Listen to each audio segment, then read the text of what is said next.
Hey guys, welcome back to my channel. Welcome to 2016, the new year. Hopefully you guys had a good holiday and good New Year's.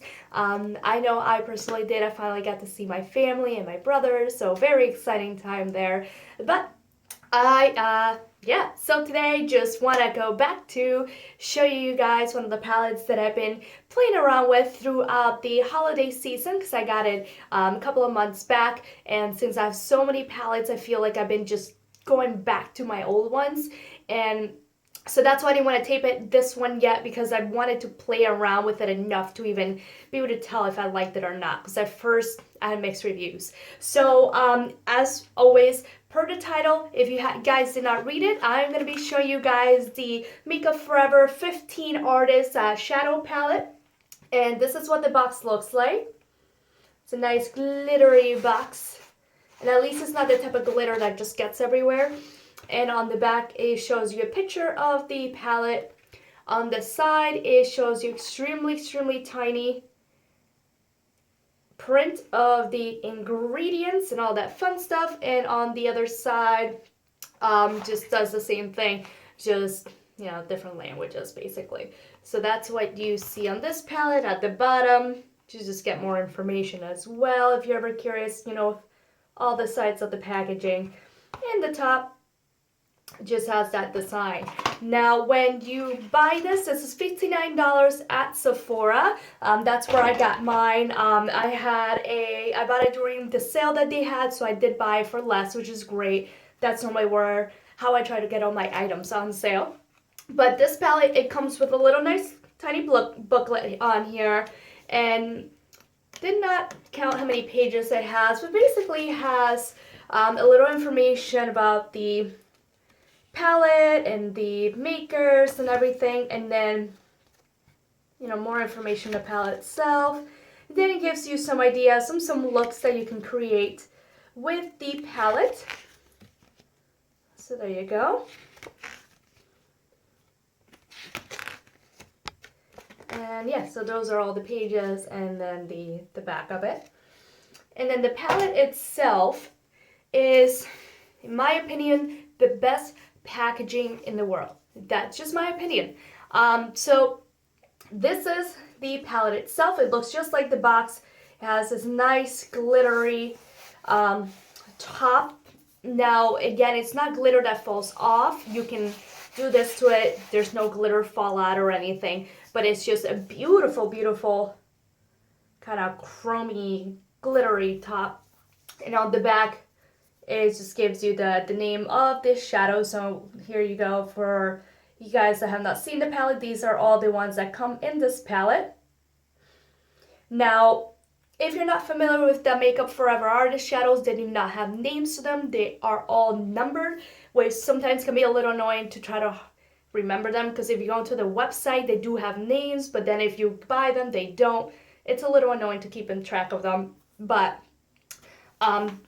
the inside of the palette gets extremely dirty quickly, and I'll show you guys what I mean by that. But on the top, it has a nice mirror on here. I never took out the little plastic to try to conserve it.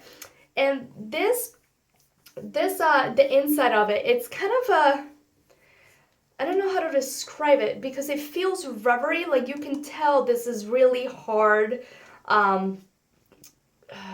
cardboard, but it's rubberized a bit. So when you use the palette, yes, you can clean it off a bit, and this is kind of as good as it'll get with mine. I try to clean it off because I have been using it, because these do have a lot of fallout. But I don't know if you can tell there, but it does get a bit dirty. So if you're kind of OCD like me, you kind of have to go through each one and try to clean it out. But, you know, that's just a minor gripe.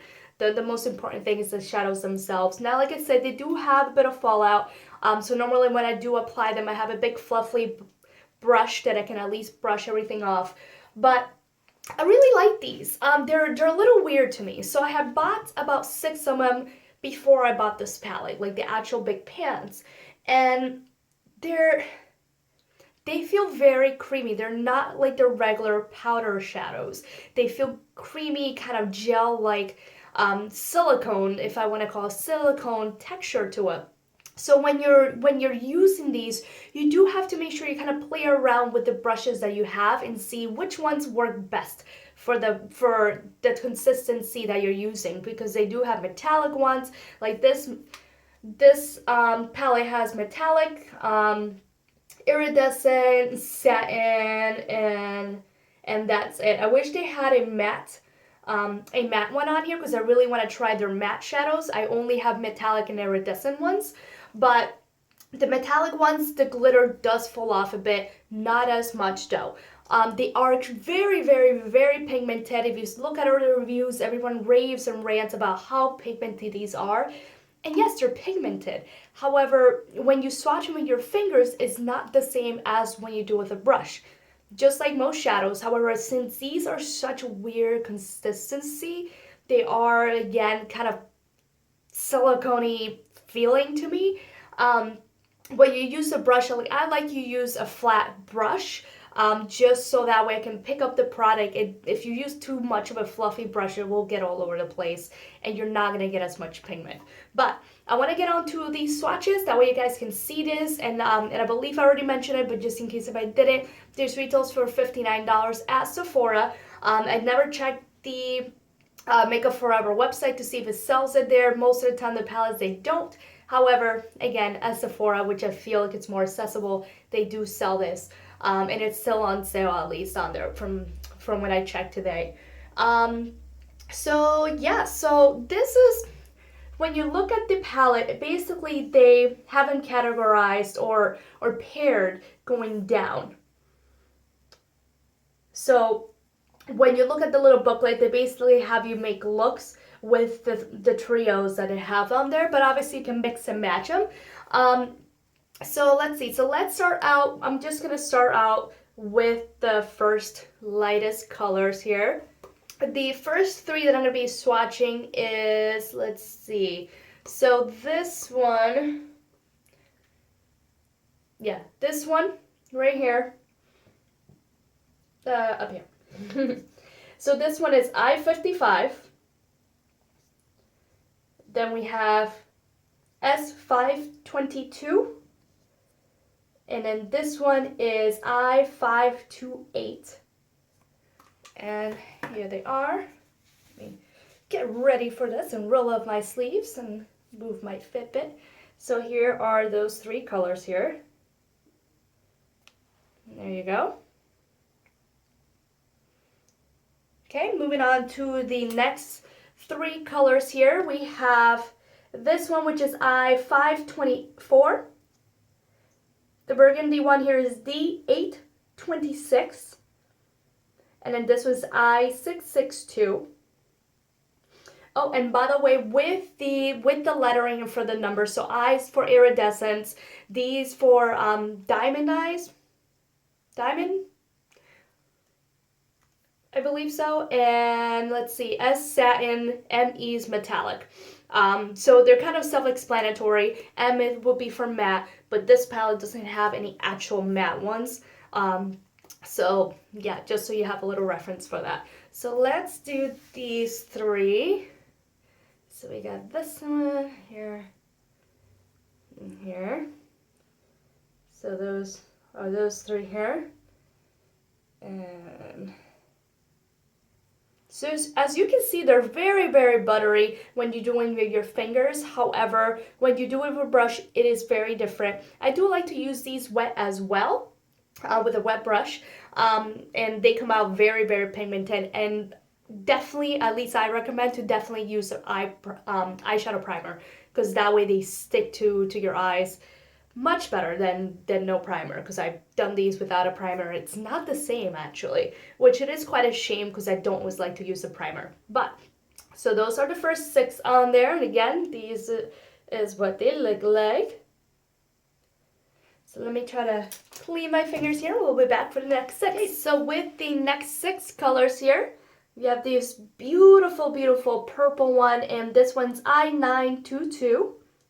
Then we have D-830, and then I-916, and this one's more of a lilac color. I'm not sure if if it's picking up in the camera there very well. But let's see here. So those are those three. And there you go. And as you can see, this is one swipe of them. So at least what everybody's been saying about them, they are very pigmented, but again, they are weird to work with. So if you do get these, just come in with the expectations you will have a little bit of a curve to play with these if you never have touched them, because they're not regular powder shadows. But all right, so let's do the next three here, which I already swatched them on my fingers as you were seeing here while I was talking, but these are my favorite colors. I love, love, love blues. So we have ME216, then we have S228, and then D236, and this is what they look like. Yes, this is how pigmented and beautiful these are. And here we go. Beautiful, beautiful. Okay, so cleaning off my fingers here, then we'll do the last three. So this one is the white one they have, which is ME122, then S114, and then S102, which is the black one they have. So we'll do these. Okay, here you go. And here we go. And I really feel this is the blackest black shadow that I have, but because of the consistency, is a little weird to play with. I know I keep repeating that, but the thing is, with that black shadow, I like to use it on the outer V on my eyes, and I gotta get the right brush. I still gotta find the right brush to make it perfect for me. So I feel like I need a little bit of a stiffer brush to be able to work with that one and be able to do the outer V and all that fun stuff. But yeah, so those are all the colors. These were the last ones that I swatched on here for you. And I do want to get more of these. I have 6 other individual ones. One of them is already ones that I already had in here. So at least I have a backup for that one. I hope they come out with more of these palettes. The last one they just came out with for the spring does have dupes for, not dupes, but repeats of these, and some of the other ones, which it is a little disappointing to me, so I'm not going to pick it up. But maybe when they have a sale, we'll pick up some of the regular size pans, because those are expensive. For each individual one, it's $22 for each one, and yes, you can get them for, what, $40 bucks or $45 if you get 3 of them, but that's still expensive in my opinion for 3 shadows when I can get a whole palette for that same price. But that is my little review and rant, if you want to call it, for the Makeup Forever 15 Artist Eyeshadow Palette. So if you guys have picked this up or any of the other shadows from this collection, let me know your thoughts as always. What do you like? What type of brush do you like to use? Because I'm still experimenting. I'm still trying to buy new brushes to kind of figure out what do I like the most to be able to use these with. So as always, yeah, no matter what, let me know your thoughts down below on these or any other brands that I should be trying for you guys. And as always, thank you so much for coming by, and I hope I see you soon. Bye.